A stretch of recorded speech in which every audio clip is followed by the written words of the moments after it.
Do we have skin in the game, or are we just passive observers? So it's not really a simple answer, but I think we kind of need to start getting our voices out there and participating in spaces beyond just our academic conferences. Yesterday, I was having an evening class and we had a guest lecture, and people were commenting because in Kenya, there's a lot of, at the moment, I would say, things that are not going on well in the public sector, whether it's in terms of corruption, whether it's in terms of debt burden, whether it's in terms of also certain vulnerable groups being more or less not treated as they should. I don't want to get too much into that. So people were kind of, the students were then saying, well, the government should do this, they should do that. Why are they not doing it? But what the guest speaker said is, but are we actually putting our voices out there? Are we going, when it comes to marching out there, are we putting policy pieces out there? Are we using media, which isn't maybe something that we are used to, but are we using that to get the messaging out? So how do we more or less think with the tools that are available? And it could just mean maybe we need to be on spaces like TikTok and Instagram. I know we're there, but are we using these platforms from more or less the roles that we play to try and influence the conversation and drive inclusivity? Then there's a lot more that we can do structurally, which also from my own research with colleagues I've realized is not there, even from the point of policy. So, for example, when it comes to even persons with disabilities, our campus, we would say we are inclusive in how buildings are designed, but simple audits show that that isn't necessarily the case. So it's kind of like an outside in perspective, more or less looking at ourselves critically in the mirror and putting some skin in the game. I'm not saying that hasn't been done. I'm just trying to say that at least in my space, I realize, and even with myself, that there's much more that I can do to try to shift these conversations with the different stakeholders that I'm interacting with. So it's not really a firm answer, but it's just, kind of reflections that I keep having now and again. Thank you. Thank you, Dr. Wachira. So, Dr. Bodhanya, I'm going to go and pose the questions to you because I think it addresses some of what I asked. So Kerry just made a comment about the need to have more holistic frameworks and systems thinking. Syed poses a question, he's a social entrepreneur in Johannesburg. He says, how can African universities redesign their curriculum to embed sustainability and systems thinking, not as separate subjects, but as a foundation for all disciplines? And so that assumes that Dr. Bodhanya would agree to do that. Over to you, Dr. Bodhanya. Okay, thanks, Owen. In a sense, I agree and disagree with Syed. I think that we do need some foundational competencies. So in a sense, like we teach things like mathematics and we teach language and so on, in my view, systems, complexity, and dare I say, even sustainability thinking these days become foundational competencies or at least mindsets that we have to work with. So in that sense, I fully support Syed that these are ways of knowing, ways of understanding, ways of figuring things out. These are competencies that can be a foundational base out of which we then build curriculum. And in building that curriculum, systems and complexity certainly lends itself in that sense. It's foundational because it's got to do with worldview, it's got to do with mindset, it's got to do with philosophical underpinnings. So that, in my view, is actually very powerful insight that Syed is triggering for us, that can be foundational in all of our curriculum. And then we draw in the different ways in which we deliver education, how that may tie in. So in that sense, I do agree with him. If I can just have a quick shot at the holism H, holism W answer, Owen. I think, again, it goes down to this idea, and that's why values play such a big role. If we start off with this idea that we are one, that we are interconnected, that human beings living living material, non-living material are all interconnected in fundamental ways. This is around philosophy and mindset of relational understanding of whole, what we might call non-dualism. When we do that, we understand that we are all interpenetrating each other, and when we have these wholes, we are harming ourselves. So as much as we can be very strong in our views, and I certainly believe that we must articulate our perspectives, it must also be one of invitational to be able to challenge our own thinking. And that's one way towards moving towards away from the H perspective as the wholes, the fragmentation, social fragmentation, because we got to start with this interpenetrating, interconnected metaphysical reality that we all live in this world. Thank you. Sorry, I kind of went a little bit back to the other question. Thanks. 100%. And just one more question, which will go to Dr. Wachira before we go on to the green economy, green jobs. So Dr. Wachira, Tando put up a question which actually was echoed later on by Ntabe Singh, and that is really around school children at the primary school level. You spoke about high education. We need to reach out, be more inclusive. So how do we actually begin to have that influence too, in a space that we're not skilled actually to teach primary school young kids, unless we were once upon a time there, but we have to include everybody. So what are your thoughts about what Tando and have had to say? It's a good question. Again, I can give examples with what I've seen here. So we are not in the primary school classroom, but we can reach the teachers. So, for example, I've realized that universities can benefit highly from establishing links with educators in the other parts of the system. So whether it is secondary schools, primary schools, even nurseries.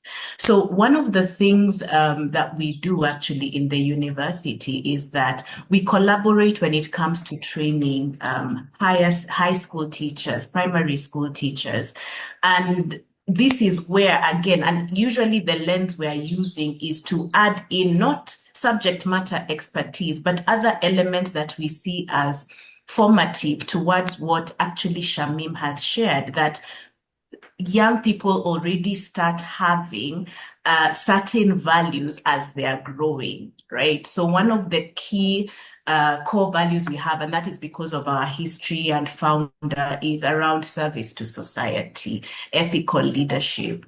So in our interactions, our programs, and our initiatives with teachers, it's more or less to emphasize, okay, what does that look like? It looks like, if it's mentorship programs, how do you institutionalize this in your schools?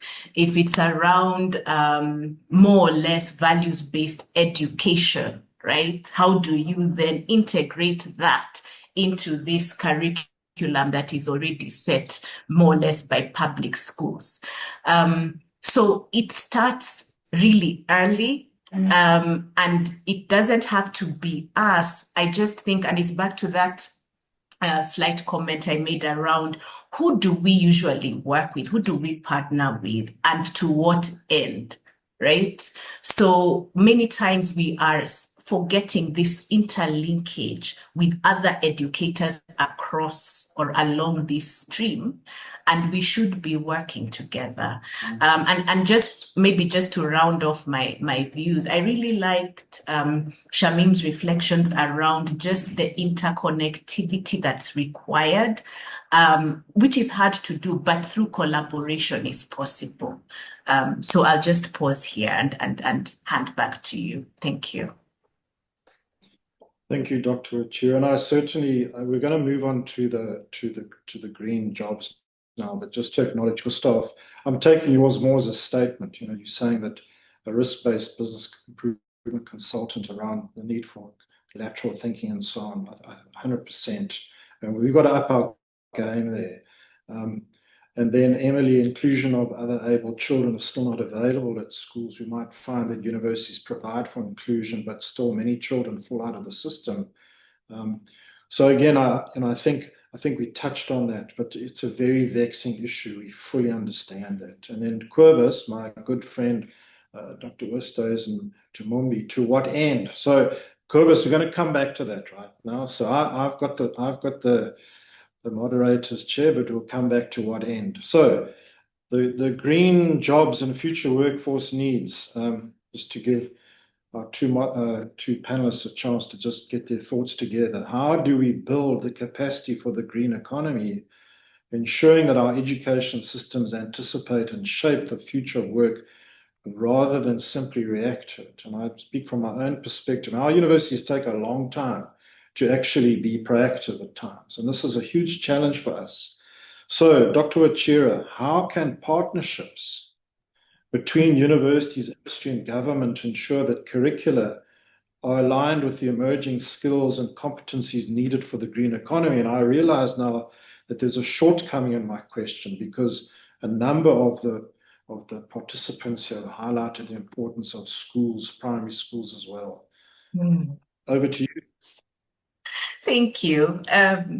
I think the first thing is more or less to start with the opportunity. So I was reading a report by the FSD, and essentially we're saying we're looking at 1.5 to 3 million in green skills, right? Or new direct green jobs, which we could see by 2030. So to me, that kind of links with what Maurice was saying earlier in his reflections, because it's saying that this is a way of ensuring that that youth dividend we talk about actually is realized. So there's that. But the question is, and that's what you're sharing here and what we're talking about is, are we actually preparing people for those jobs, right?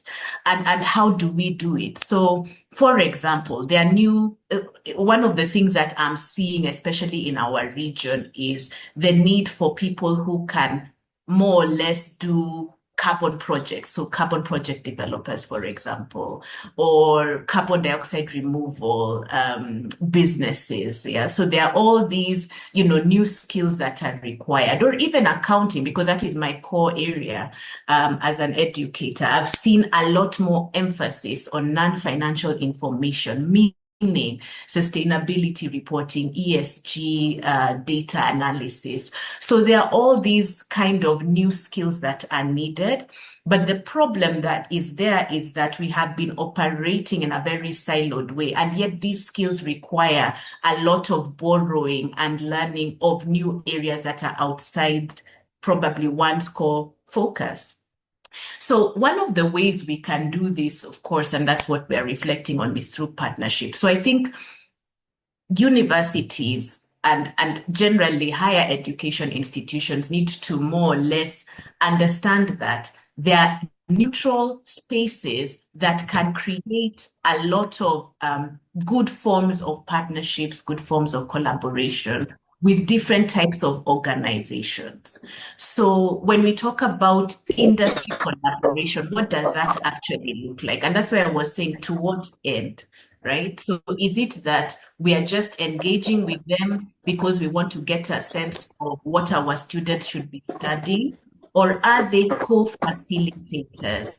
Are they co-creators, right, of our curricula? Are they also participating in the research that we are creating beyond just being respondents? So that's a really key part. Same as well for policy.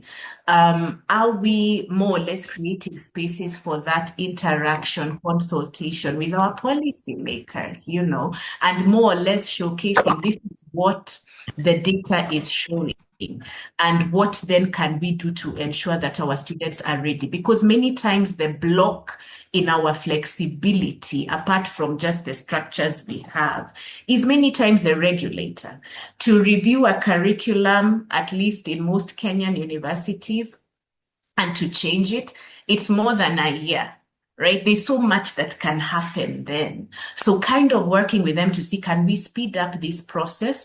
And then I think the final thing is through this collaboration, embracing different types of learning that happened outside the formal structure.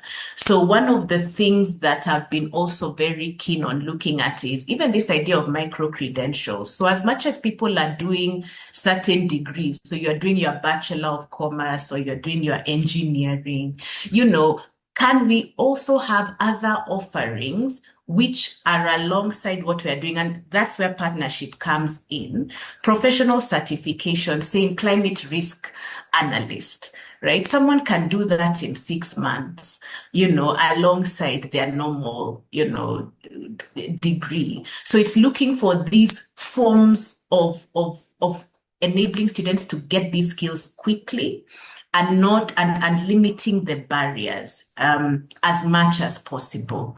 I'm happy to provide more reflection, but I'll stop here just because of time. Thank you.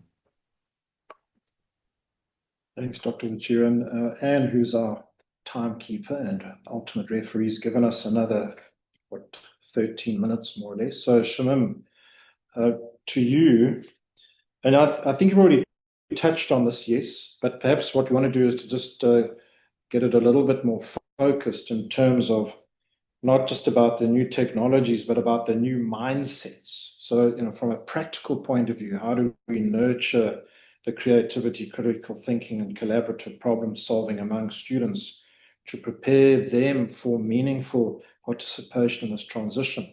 One of the things, just quickly, I read an article recently by somebody who was driving somewhere in the US through a forest and had limited connectivity. So he said he was able to speak to his daughter without her on her mobile phone.